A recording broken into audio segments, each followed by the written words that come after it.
Hello, আসসালামু আলাইকুম friends, কেমন আছেন? আশা করি ভালো আছেন। আমি আজকে শুটকি ভর্তা করব, মলা শুটকি। তো আমি শুটকি সুন্দর করে ধুয়ে পানিতে ভিজিয়ে রেখেছি, আর পেঁয়াজ, রসুন, কাঁচামরিচ কেটে নিয়েছি। আর এদিকে প্যান চুলায় দিয়ে দিয়েছি, এটা গরম হয়ে গিয়েছে এবং তেল দেওয়ার পরে আমি এখানে পেঁয়াজ, রসুন আর কাঁচামরিচ দিয়ে এটাকে সুন্দর করে ভেজে নেব কিছুক্ষণ। একসাথে আমি শুটকি দিব না, পেঁয়াজটা এটা সম্পূর্ণ আমি হালকা একটু ব্রাউন কালার করে ভেজে নেব। ওরকম কালার হয়ে গেলে তখন আমি পেঁয়াজটা দেব। দেখেন কালারটা কত সুন্দর চেঞ্জ হয়ে আসছে। তো এখন আমি এখানে শুটকিগুলো দিয়ে দেব।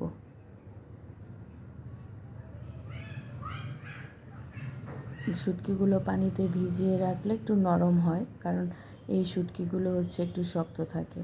তো আমি এখানে একটু লবণ দিয়ে দিয়েছি, আর হালকা করে একটু হলুদ দিয়ে দিয়েছি।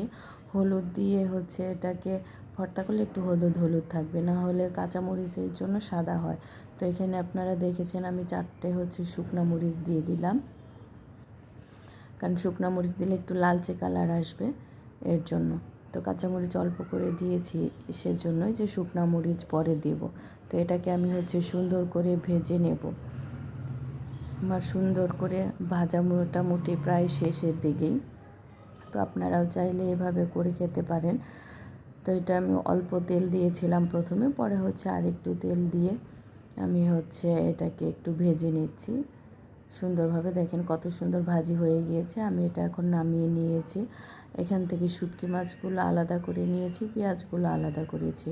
প্রথমে আমি শুটকি মাছগুলো এটার সাথে ছেঁচে নেব। পাহাড়িদের মতো আজকে আমি ভর্তা করে খেলাম। পাহাড়িরা তো সব সময় দেখি এইভাবে ভর্তা করে খায়, তো সেই হিসেবে আমি করলাম, পাটায় বেটে নিলাম না।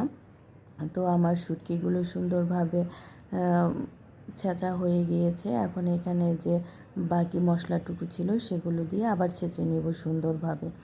তো আমার এই ভিডিও যদি আপনাদের ভালো লাগে, অবশ্যই আপনারা শেয়ার করবেন, লাইক করবেন, কমেন্টস করবেন। ভালো লাগলে আপনারাও তৈরি করে খেয়ে দেখতে পারেন। এইভাবে আমি ভর্তা করতেছি, পাটায় বাটতেছি না, পাটায় বাটলে একদম ফিনিশ হয়ে যায়।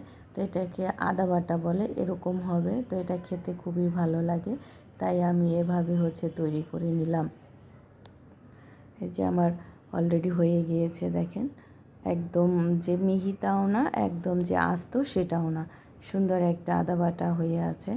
তো এটা খেতেও ভালো লাগবে। এই যে আমার কত সুন্দর ভর্তাটা হয়ে গিয়েছে, কালারটাও কত সুন্দর আসছে।